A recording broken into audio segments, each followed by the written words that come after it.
to Kazi. I don't know if the beginning's okay. So, this is apparently like Shark Week, but it's Division 2 week. This is Legendary Classic. The Legendary to get an exotic this week is Roosevelt Island, the week that I'm recording this. I just am looking for a bunch of legendaries, and then I ran into a capital group. Capital, Roosevelt Island, and District Union are what I consider classic legendaries. They're a mix of, each of them has a different front part, but you'll fight a wide area range of enemies where you can't funnel them into a spot. So you just have to have enough killing power or technology to wipe the enemy out of the area. A long time ago, I did a video. It's one of the most popular videos about hidden spaces. I never knew you could go to this hidden space right here. I go to here quite regularly now because it's easy for me to put a pulse on, be protected, impact the enemy on that second wave where you have a couple of dogs and a chunga. Some people say you can run right to the front, and I've been in maybe one or two groups that we've done that, and that works as well. But a lot of times when you're in a pug, you're just doing whatever you can do. And that's Roxy. That's classic Roxy, barking for no reason or things I can't hear. But some things that classic, when I was growing up, a classic attire might have been an Oxford, a blue Oxford with tan pants. That ended up, or chinos, that ended up being like the uniform for Best Buy or whatever, so that got co-opted.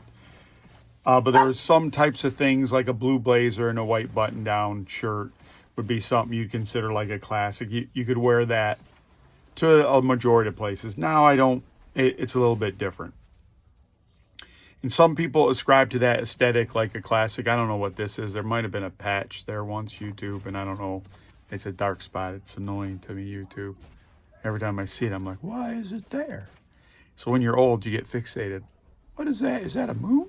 Anyways, so the aesthetic is different for different people. I remember I visited someone out in California once, and I was going to wear, they called them board shorts. They were swimming trunks, but they looked okay, and I felt I was a certain way that I could pull those off.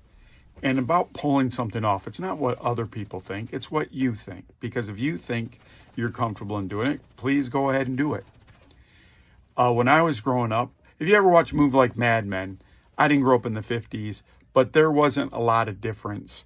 There was a counterculture thing that happened in the late 60s, and in the 70s, there was certainly some of that. But it didn't go too far. Like in the early 80s when you had a switch in politics, you know, it was firmly, there was a callback to a time where those kind of things were, that type of clothing, that type of aesthetic was classic. And so what I wonder now, you know, at the last Super Bowl, or one of the Super Bowls ago, they had Dr. Dre and, you know, the first really popular people in rap. There was other people, East Coast, West Coast, but like maybe that's when it became more of a thing where I'd have people from all different types of walks of life would listen to that music. And maybe is that classic now, but a lot of people said the only reason it was on is appeal to people like me in their 50s, right?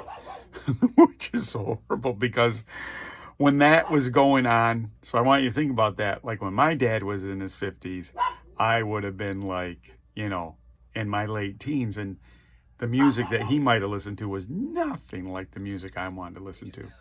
So what's one, hey, I'm dead here. Normally YouTube, when I die, I like to ask you to like, subscribe, share, unsubscribe, resubscribe. Hit the comments when they're working, hit notifications. Please help out with the channel. Everyone's been great so far. I'm trying to get to 500. I hit these plateaus. I don't know. I read about all the stuff. I do the research, says research the channel. Probably the thing I'm doing most wrong is I'm switching games. If I just stayed on one game. But YouTube, you know I'm not going to stay on one game because the point of the channel isn't to give you the game content. The point of the channel, that's a framework that I talk about these things to you. I'm not so captivating. I don't have the Q rating that you're just going to listen to me talking to you like this. I'm not a Keith Olbermann. I'm not a Joe Rogan. I'm not a Tucker Carlson. I'm no one. I'm not a I'm not anyone that's popular. I'm not Steve Harvey. I'm nobody popular. Whatever genre, whatever segment. That is Roxy, followed by Macy, and you'll hear Caesar at some point. Caesar's a lot lower. I've told you this before. Macy's the oldest. She's a black German Shepherd mix. Biggest dog. Caesar's near her. He's a white, whatever those things are. Looks like a pit bull, but he's not a pit bull, but he's from that genre. And then Roxy is a little dog about this big, but with a big mouth. So the things that might be classic for one generation, and this is nothing new. You run into this all the time. Any generational difference. I remember when my kids started hearing some of the new rap stuff that was coming out. I remember one time we took a trip to Atlanta. We were taking a trip down to Florida, and we were driving through Atlanta, and my oldest son was talking about J. Cole, and it was like the first time I heard Drake. This is really embarrassing you too much. I'm sorry. And I didn't like J. Cole as much. I like Kendrick Lamar, but I'm not going to sit here and tell you who I like because I'm an old codger. It's like a 70-year-old, let's say in the 70s, 70-year-olds, that Bob Dylan, and when he switched from acoustic to electric, that was really something, wasn't it? Like, no one wants to hear you, old man. No one wants to hear my music opinions.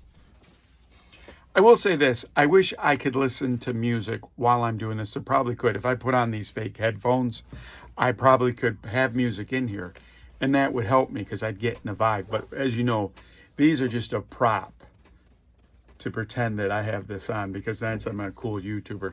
Now I'm just a old geezer with my podcast. This is the Geezer Podcast with Rowan and Kazi. Someday I'll tell you how I got my name. So talking about classic things, recently I think I alluded to, I was at an event with other people. I kept trying to guess the name of the channel or what it's from. It's completely different than who I am because it's a completely different thing. And I kept telling them, I started over here, but I'm ending up over here because I always wanted to talk about more podcasty kind of things. But I also don't like listening to podcasts. I like seeing things and listening to podcasts. It doesn't necessarily have to be some stimulation, but I like to see the expression on people's faces. And there's a podcast / YouTube thing I watch, Dan Lebcard. And it has a cast of people, and they have kind of characters that I guess they play or whatever. But it's interesting to see their faces versus listening to it. And during the pandemic, maybe I would listen to it in the car or something. But like with data so cheap, you don't even think about YouTube anymore, like playing stuff on YouTube or anything. You just got gobs and gobs of data. Who cares that it's faster? But with 5G, you stream it all the time. There's no buffer and whatever. Now I sound like a commercial for one of those places. If you want to sponsor Rowan and Kazi sure can use a sponsor YouTube. I've thought about monetizing it at certain times, starting Patreon, but I just don't have enough time to give to you, right? I would feel bad if I asked for money and I wasn't able to give you something extra for that. Everyone works hard for their money. I would like to provide you. So if the idea was that when I stopped being a vice president of things, I had more time to do things like this. And the idea was that I would grow this and kind of make some money and then have an easier and easier job where I could devote more and more time to this. That hasn't happened yet. Doesn't mean it's not going to happen. Sometimes you listen to people like 2 or 3 years. The whole thing could change in 2 or 3 years, right? So I might not ever be able to monetize it. It's not the end of the world. I would still do this.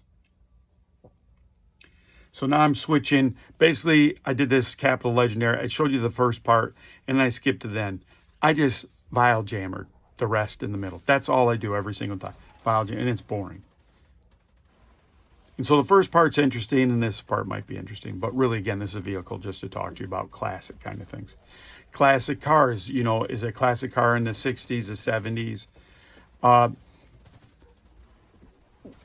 That's a different kind of thing. The aesthetic is so different because as they changed the miles per gallon ratings, cars had to be more aerodynamic, which makes every car look kind of the same. There's not as many flat, boxy kind of things. And, there are some boxy kind of modern cars like the, whatever that car company was, a Toyota, but they made a boxy Scion. They had a really boxy car. The Ford Edge was really boxy. But all in all, and pickup trucks. But all in all, they have enough curves on them to get some aerodynamics and. So that's why some things like a classic car will kind of remain a classic car. That doesn't mean that there's not great sports cars like a Ferrari, Lamborghini, and whatever. All those, that might be at a classic car show also. But the cars that were of that era, especially because we just don't make cars like that, because it's not against the law, but you have to sell so many cars that have better gas mileage, etc. So what other things are classic? Classic computing would be a desktop, but we're moving further and further. We're going to tablets. Probably if I would have stopped buying computers and maybe switched to more laptops. I have a lot of laptops. I made that switch. The biggest mistake I made, I built a desktop, and I shouldn't have. I should have made the move. It's just a paperweight now. I'll probably give it to one of my kids or grandkids or something like that. Sorry, grandkids, you're getting the desktop. I've given them some of my sweeter old laptops that couldn't hack it anymore.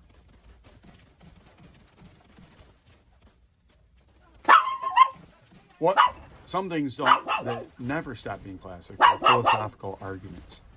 Again, I was explaining kind of what I do on here, and I used to, being in philosophy, you have a lot of litmus tests you give people. The classic litmus test for a conservative and a liberal are the following two questions. Do you believe in abortion? And do you believe in the death penalty? So typical trap for people who are non-consistent. They are against abortion, but they believe in the death penalty. Because in this case, they believe in the sanctity of life. And in this case, Old Testament justice.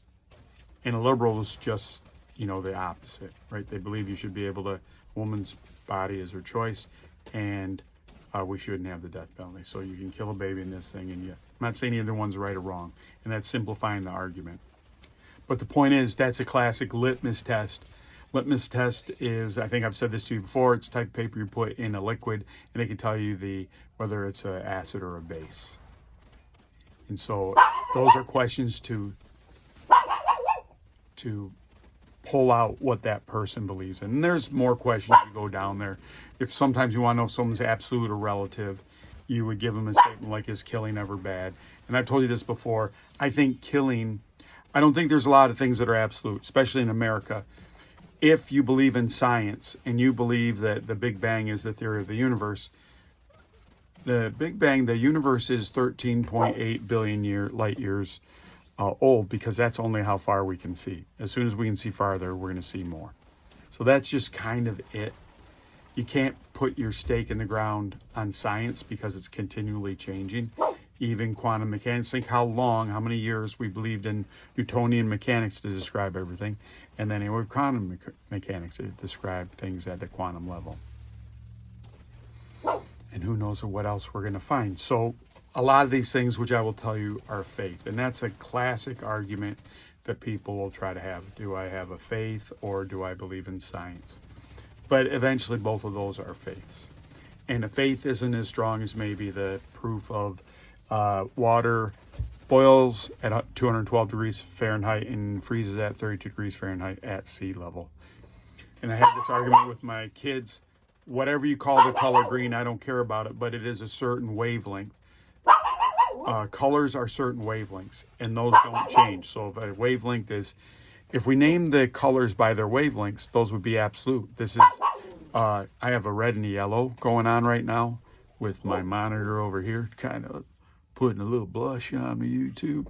And I might be getting 10,000 Kelvin red, 6,800 Kelvin yellow, and 3,200 Kelvin white, or whatever the things are.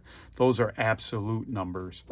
Again, those don't change. What we call them might change. There might be some absolutes in the world. But this is Ronan Kazi. I'll talk to you again soon. Bye, YouTube.